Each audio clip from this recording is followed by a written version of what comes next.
Okay, folks, let's get started.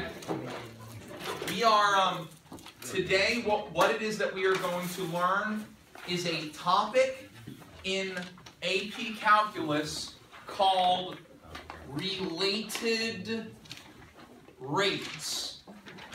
It's called related rates. The idea in related rates is that there are rates of change, derivatives. There are rates of change that are related to each other. Just to give you an idea, let's say, it's probably a terrible, not appropriate analogy, but I'm going to give it to you anyways, okay? Let's say that we have a building and there is a soldier on the 4th floor of that building in a window with a rifle. Okay? Are you going to talk about the angle he's shooting at? Not the angle. No. Okay? Well, it's related to that. And let's say that on the ground below that there is a person, another soldier from the opposite side, okay, and he has his own rifle, okay, and he's got a little backpack on, okay, and he's not very happy because he's in combat, and so he is moving away from the building. He's moving away from the building, okay? Now,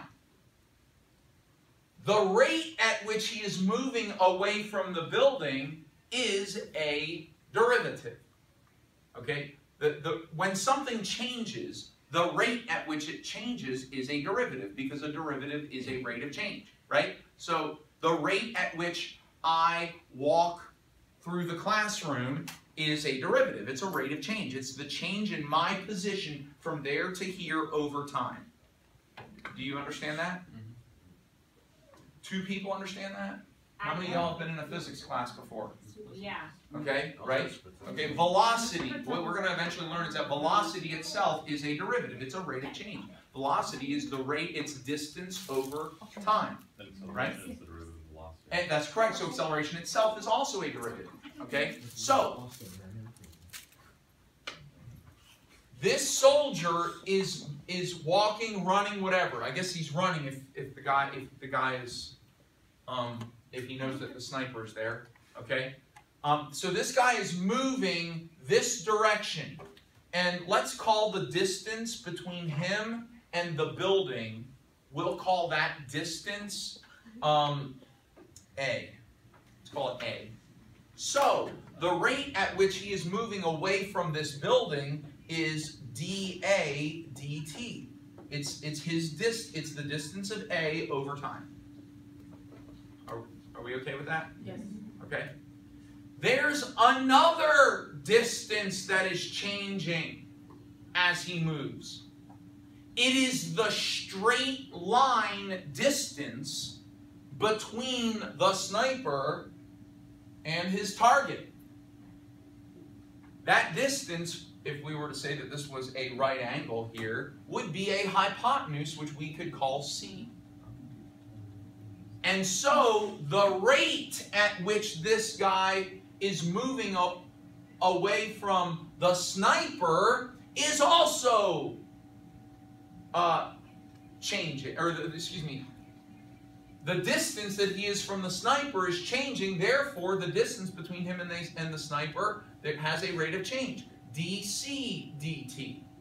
That is the rate of change in the distance between the sniper and the person. And here's the thing, because these 2 lines are not parallel,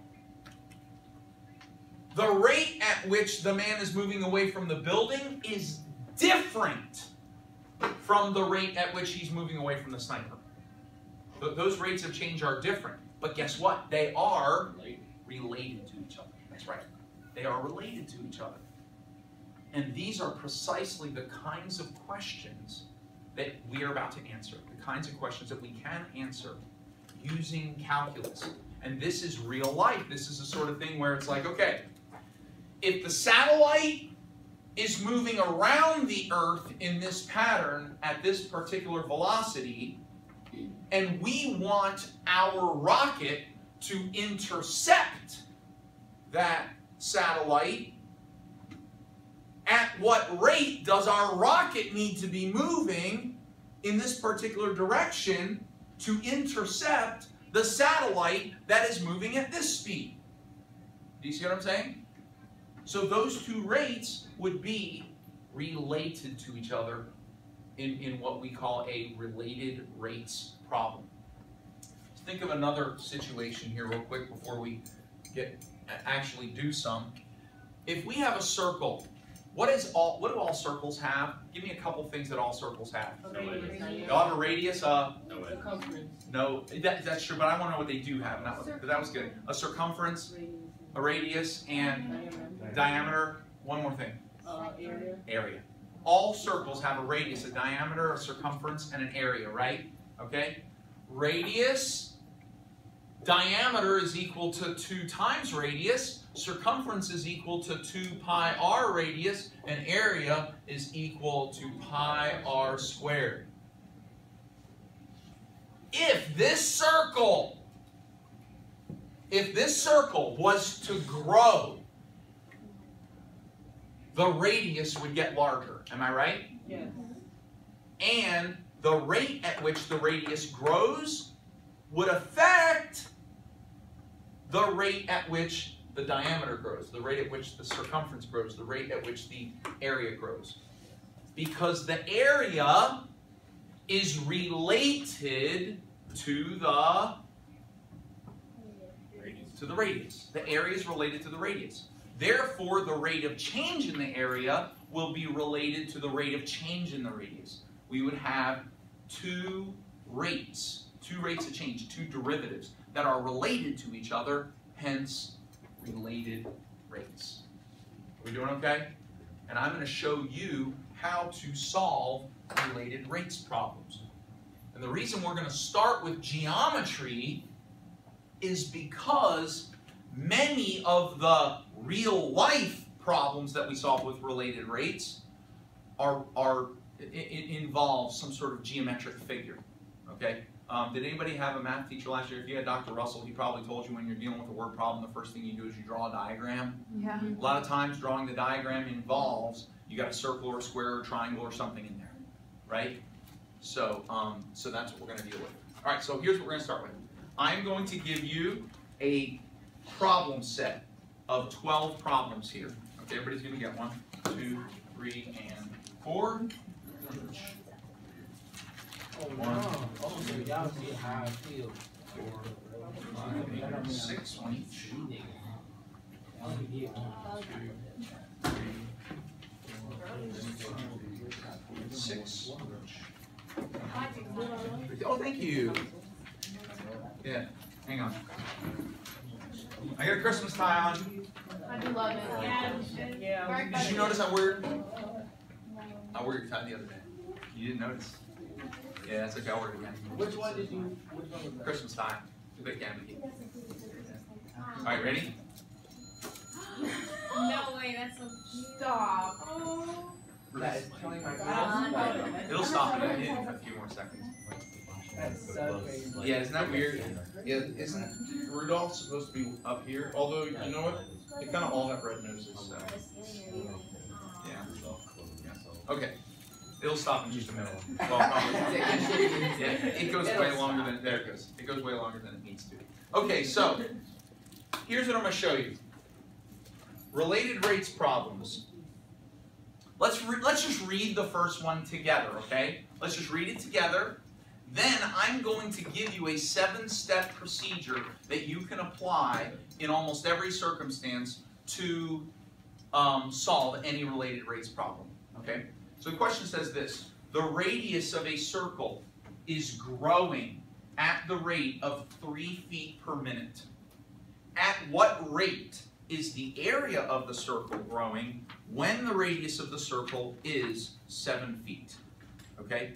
Now, there are a few key words, and I'm going to teach you. You're going to learn how to identify the most important key words in here. Okay? And the word rate comes up a lot. Whenever you see the word rate, that means a derivative. You will also see things like when the radius of the circle is 7 feet. Would you agree that if a small circle, let's say with a radius of 1 foot, if a small circle with a radius of 1 foot began growing and then continued growing, wouldn't it eventually have a radius of 7 feet? Yes, okay? And so we're assuming because it's growing, because the circle is growing, and because the question asks about a circle with a radius of 7 feet, we're assuming that the circle started out with a radius smaller than 7 feet. Is that reasonable? That is, okay. All right, I want to make sure that that's reasonable, because I don't want anybody to come back and think, yeah, well, wait a minute, what if the circle started with a radius of 10 feet? It can't. It could not have started with a radius of 10 feet given this information, okay? All right, so here are the 7 steps of solving a related rates problem, okay? By the way, they're on a piece of paper I'm about to give you, but if you want to write it down, that's good too. The first thing that you always want to do is you want to identify all given rates of change. That's the first thing you want to do. You want to identify all given rates of change.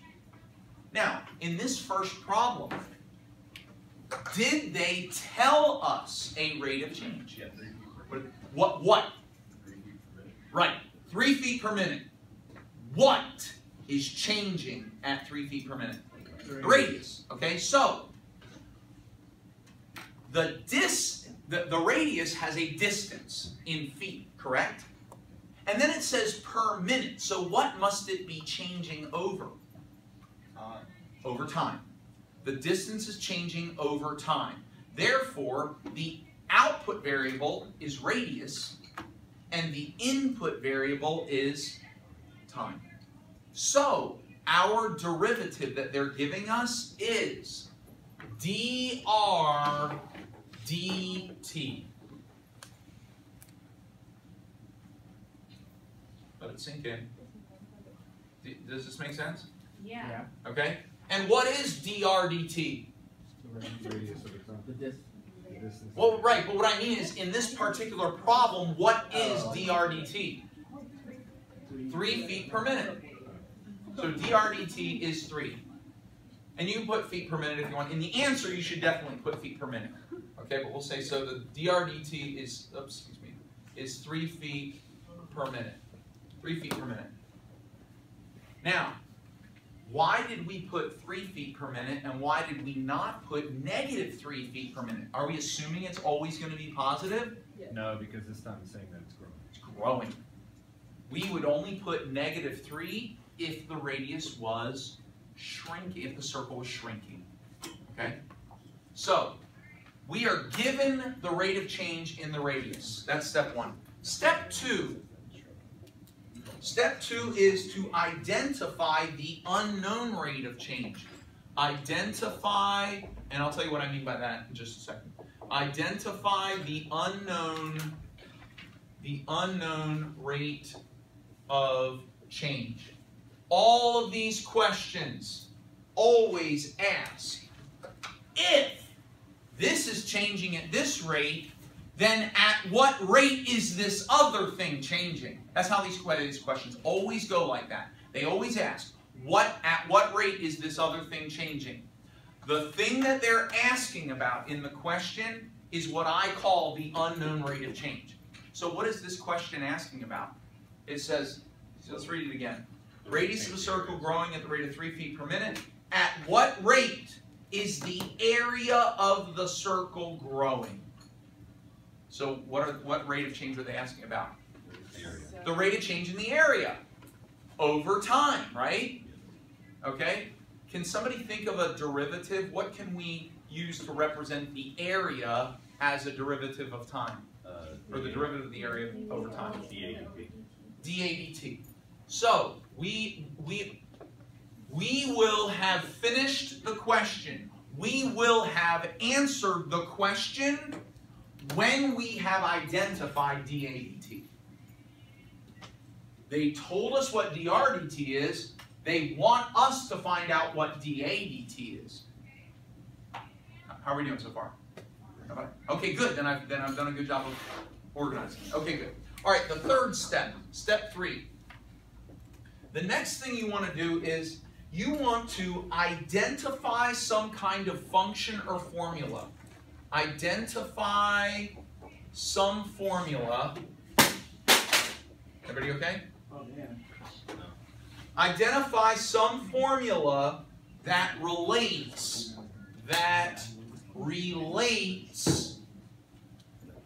the variables in the rates of change, in these rates of change. Okay? So, what, aside from time, when I say relates the variables, I mainly mean the numerator variables. Okay. Is there some formula out there in the mathematical world that relates the area of a circle to the radius of a circle? And what is that formula? Area equals pi r squared. And that's, so we're going to write that down. So step 3 is to identify any formula. By the way, if there's another formula that relates the area of a circle to the radius of a circle, you could use that too. Sometimes there's more than one formula that relates to variables. Okay? So area, but this is a very easy one. This is the most likely one. Area equals pi r squared. We're good? Steps are easy so far? Are we good? Okay, all right.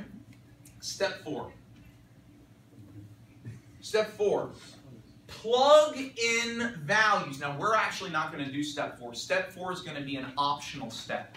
And in this particular question, we're not going to do step 4. Are you Okay? saying that, so you're saying you don't have to, or are you saying that because... I'm saying it is optional based on the problem. The problem will tell you whether step 4, and I'll show you in just a second how to determine whether step 4 is necessary or not. Okay. But I'm just saying because I know this problem, I know that step 4 is not going to be relevant.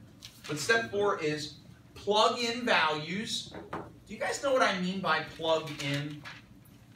Replace. Yeah, replace a letter with a number. Y'all have been doing this for years, right, in math?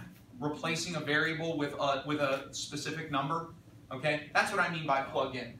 Plug in values for any unchanging variables. Any unchanging variables. Here's what I mean by that. Do you remember the problem where a few minutes ago where I talked about the sniper and the person running away, right? And we had this right triangle, right?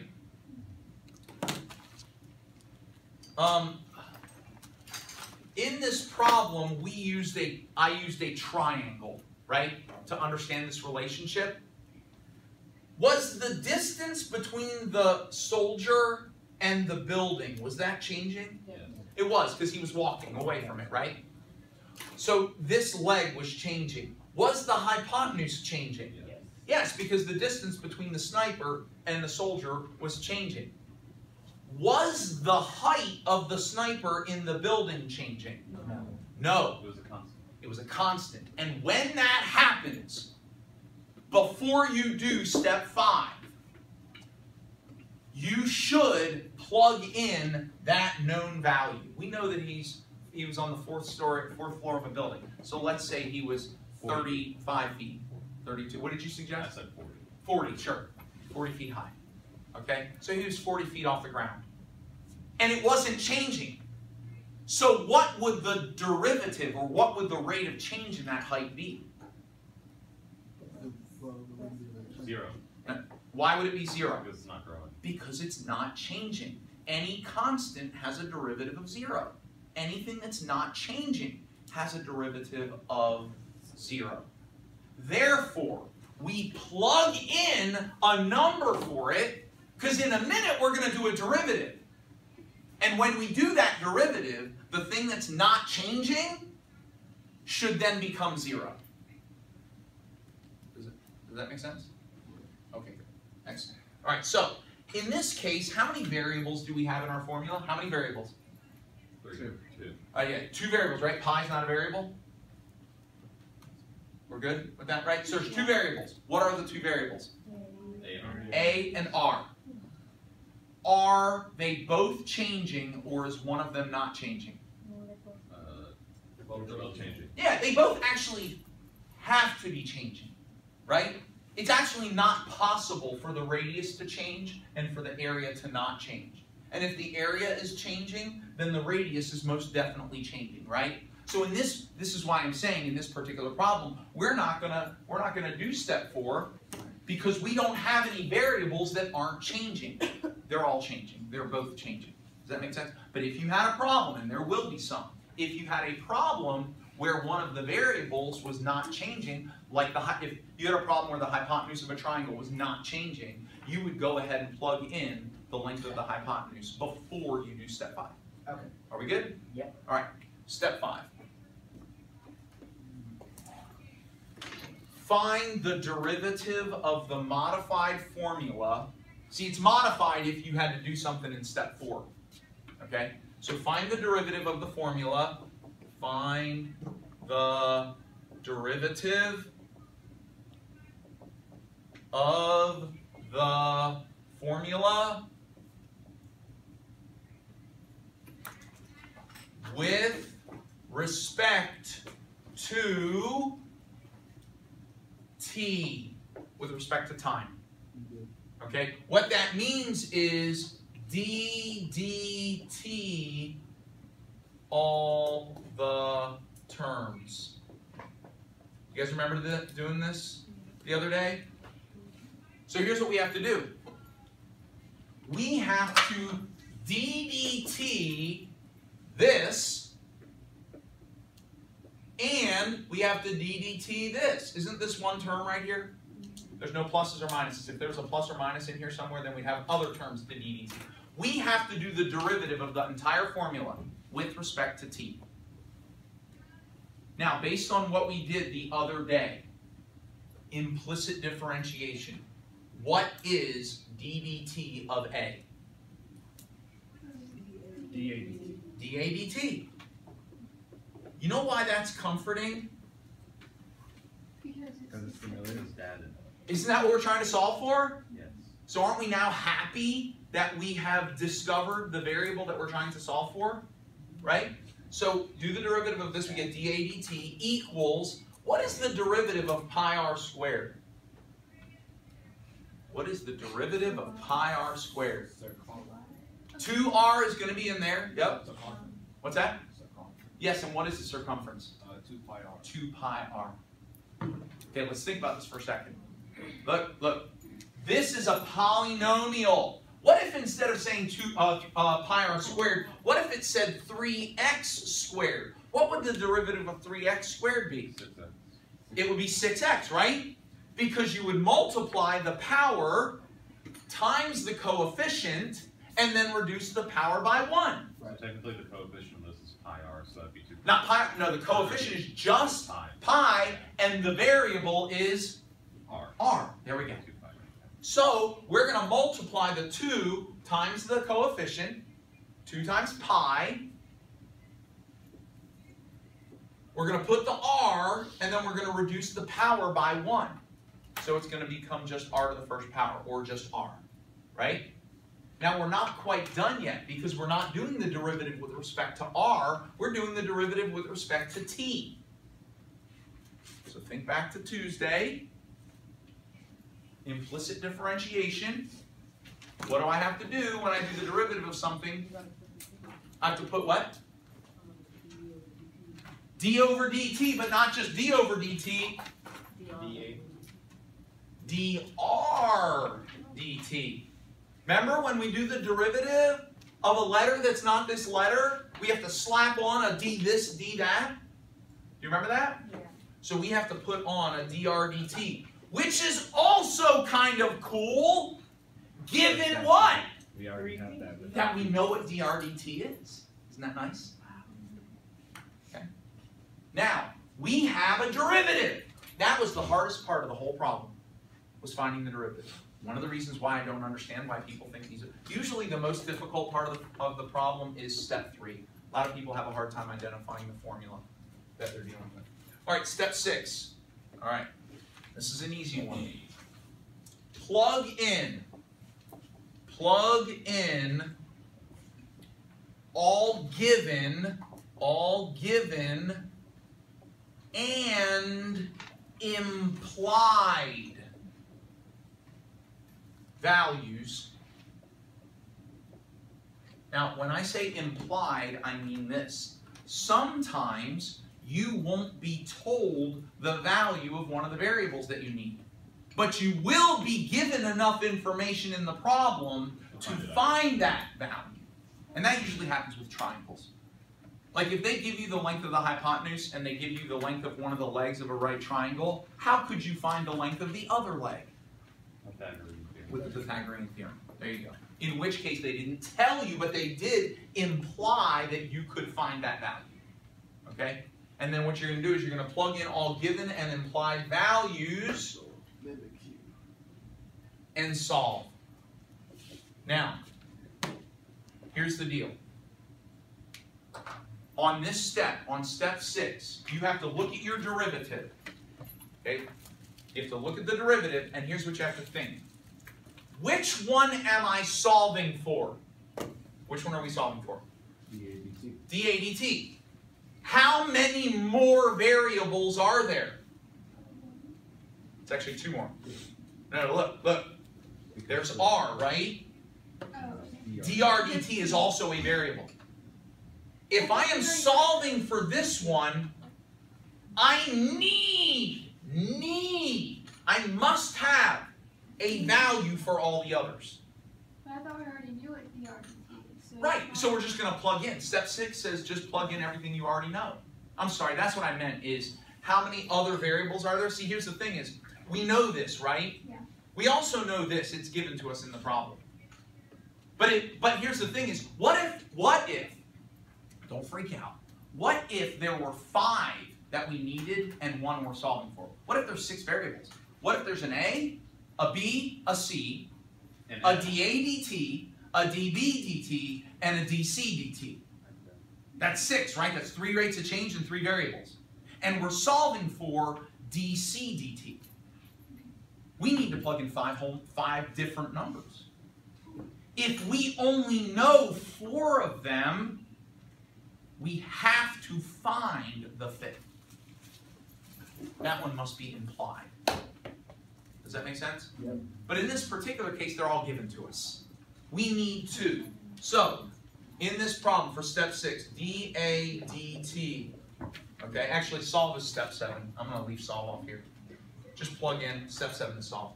All right, so we have a 2, we have a pi. Do we know the radius? Yes. Yeah, it says, now notice, okay, it says when the radius is 7. Do you know what a lot of people do? Do you know when a lot of people plug the 7 in? Right, before step 4, or at step 4. They'll plug the 7 in and then do the derivative. And sometimes it'll work out, but most of the time it won't work out. Because watch this, if I put a 7 in here, it would be 49, and what's the derivative of 49 pi? Think about it. 0. It's 0. You see that? It would have messed us up. So anything that's changing, like the radius, we can't plug that number in for the radius until after we found the derivative. So, but now that we have a derivative, the question is asking when the radius equals 7. So now we're going to put a 7 in for the radius. So I'm going to put a parenthesis, put a 7, and then it says dr dt. And what is the value for dr? What's the rate of change in the radius? 3. It's 3, so we're going to put a 3 here. Step 7, solve. Solve like you would when you were in 4th or 5th grade. So, what is 7 times 3? 21. And what's 21 times 2? 42. And you know what? I'm just going to leave the answer as 42 pi. Yep, I don't need to multiply it. So that's the rate of change. That is the rate of change in area at that particular moment in time. Swap. Okay? So solve for the unknown rate of change. So our answer, dA dt, is 42 pi. 42 pi what? You're close. It's area. Feet squared per minute. Not feet. Feet per minute squared would be the acceleration. Yeah. So it's going to be feet squared. This is our units for area per minute. Or you could also say square feet per minute. So this circle at that particular moment in time, as it's growing, at one particular second, even smaller than a second, it's growing at 42 pi square feet per minute. You're just trying to identify what it is at that particular instant. Yep. Now, what if we then asked at what rate is the area growing when the radius is 8 feet? Well, actually, we've done most of the work. All we have to do is put an 8 here. Put an 8 here. That's all we have to do. And then 8 times 3 is 24. 24 times 2 is 48. It would be 48 pi square feet per minute. So what's happening to the rate of change in area as the circle gets larger? It's growing about 6 pi per. The rate of change in the rate of change of area is increasing. Okay, here's what I mean. Is first the area is growing at 42 pi, then it's growing at 43 pi square feet, then 44 pi square feet per minute. The area is growing at a faster and faster and faster and faster rate. As the radius grows at what kind of a rate? The radius is growing at a constant rate. Yep. Does that make sense? Okay, how are we doing, guys? Are we not terrified? Are we okay so far? All we're going to do the rest of the class today is a bunch more examples. We'll do more of these on this worksheet, okay? But here's what I want to give you. You know what I made for you? I don't know why I made it. It just hit me. 1/2 of this page is the 7 steps. Okay? So you can, until you get used to doing it yourself on paper, you can fill out the steps. And are you okay? Oh, good. All right. And what I did was, each piece of paper is double-sided. So how many problems can you do on just one piece of paper? 4. 4. Okay. So we'll try and do at least 4 during the next however much time we have left. About an hour. All right. 1, 2, 3, 4. 1 each. Very nice. Let's start. 1, 2, 3, 4. Okay. Wait, why do you have a seizure? 6. Give me one of your pens. 1, 2, 3, 4, 5, 6. You want blue one? Well, you said Texas State? It's 7. Okay. I thought you said Texas State. I'll trade you one. Okay. That's not So, guys, do you want me to leave the steps up here while we do all the problems? Yeah, I like them most of it. Okay, I'll leave them here, but on your paper you can see that the steps are arranged a little differently, right? Okay? Do you guys want to do the second one together now? Yeah. Alright. One word. So let's actually, you know what? Let's do I would like, well, yeah, we'll do the second one together. Either say Okay. you dab. All right. under each either. Let's look at question number 2. You got Guys, one. are you with me? Yes. Are you with me? So we're gonna do number 2. What's that? We're gonna do number 2. We're gonna do number 2 on there. On that. Yep. Yeah. Wait, why? So what you could do is, you could up here, you could write like number 2 right here. Okay, so that you know that this is the solution to number 2. Now the point here is, and I'll give you as many of these as you want. I printed extras. I printed enough for everybody to have like 2 or 3 of them if they want. Okay, but you know if this, however, when you take a test on this, and actually we're not going to have time for a test until the final. I'm just going to there's going to be a couple of these on the final. Okay. On the final, yeah. Yeah. It'll be okay. You'll survive. I'm not going.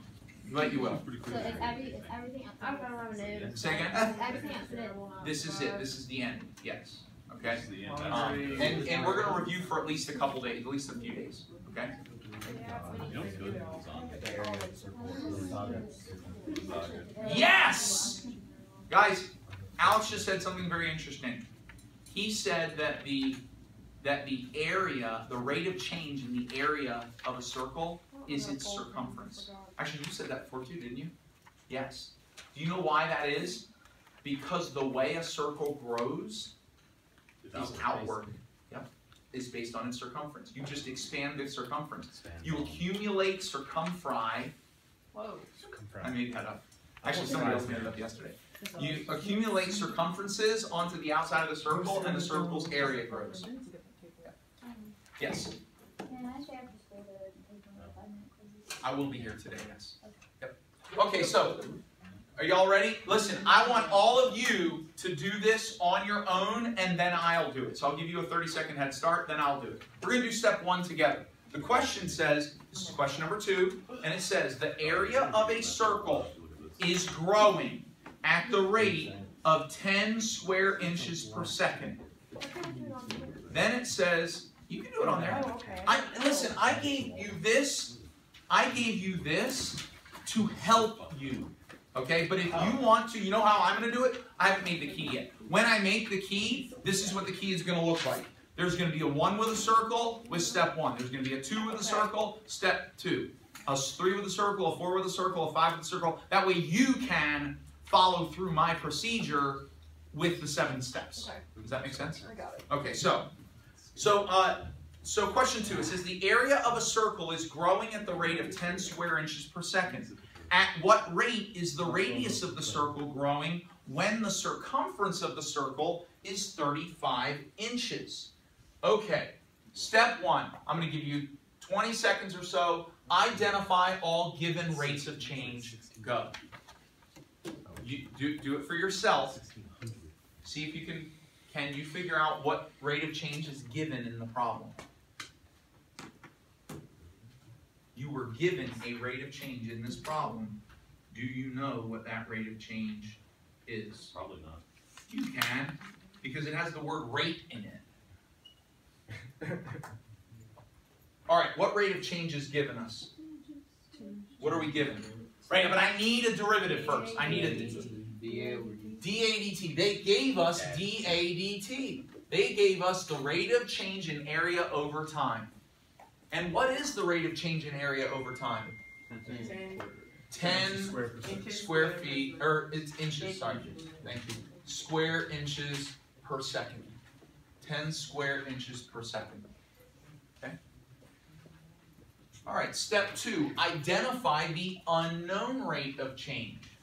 Think about that for a few seconds and write that down.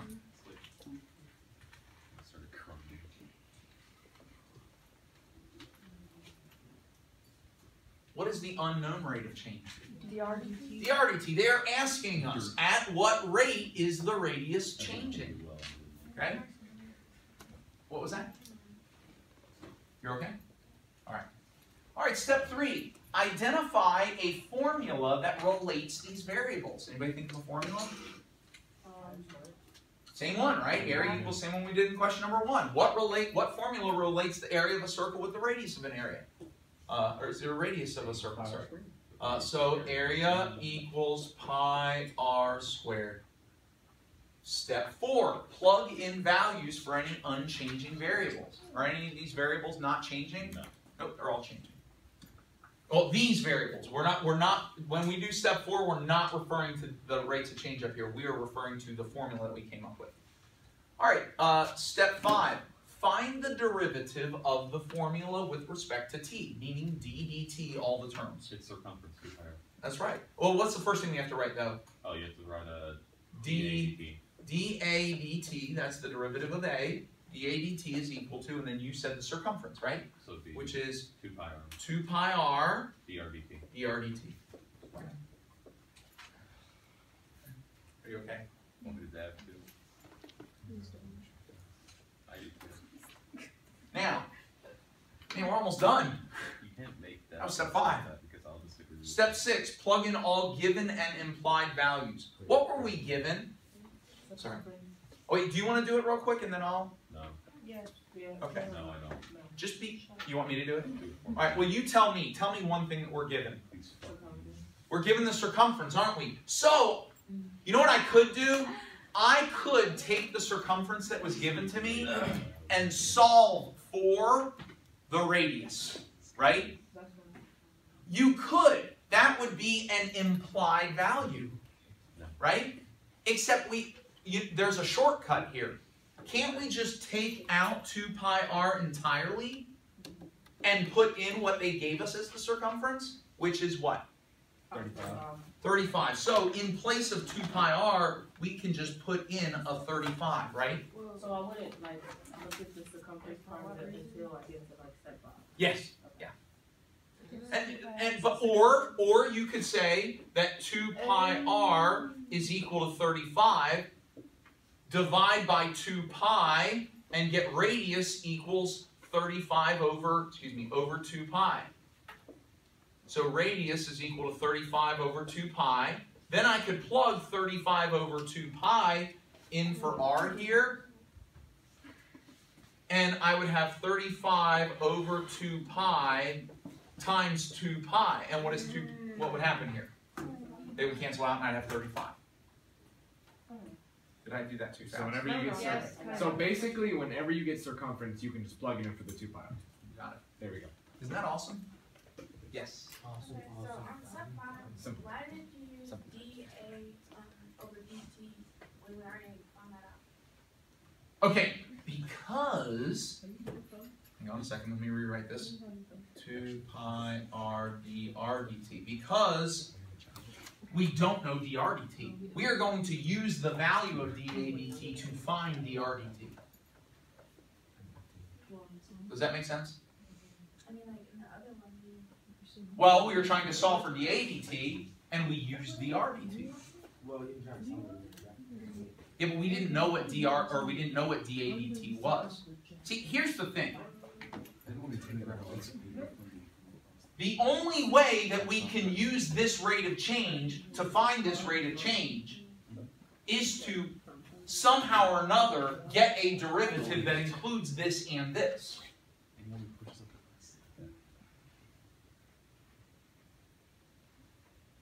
I know you're accepting that blindly.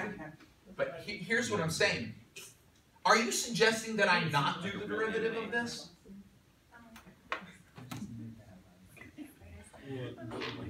You're saying, why do I find dA dt?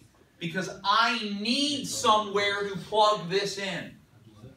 I need to have a dA dt so that I can plug a 10 in somewhere to help me solve for dr dt. Right? All right. So folks, can we come back, guys? All right, step 6 here. I plug 35 in for 2 pi r because that's circumference. Right. What else can I plug in? 10. I can plug 10 in for dA dt because that's given to me, right? Yes. So, and then which one am I solving for? I'm solving for dr dt. I only have one step left here. Now to solve, what do I do? Divide by 35. Divide both sides by 35. And what is the rate of change in radius over time? 5 over. Yep. If we divide the top and the bottom by 5, wait, divide by 5, not, right? Yeah.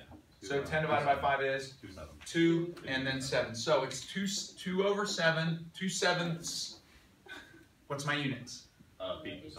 It's inches this time, yes. But you're right, but it's to the first power, right? It's inches per second, not inches squared, because radius is a distance. Radius is a first dimension variable, where area is a second dimension variable. Now, what do you think you will eventually see in A third one. a third? You'll find there'll be a volume problem. Please don't. Yeah, there'll be a volume problem. Let's go into the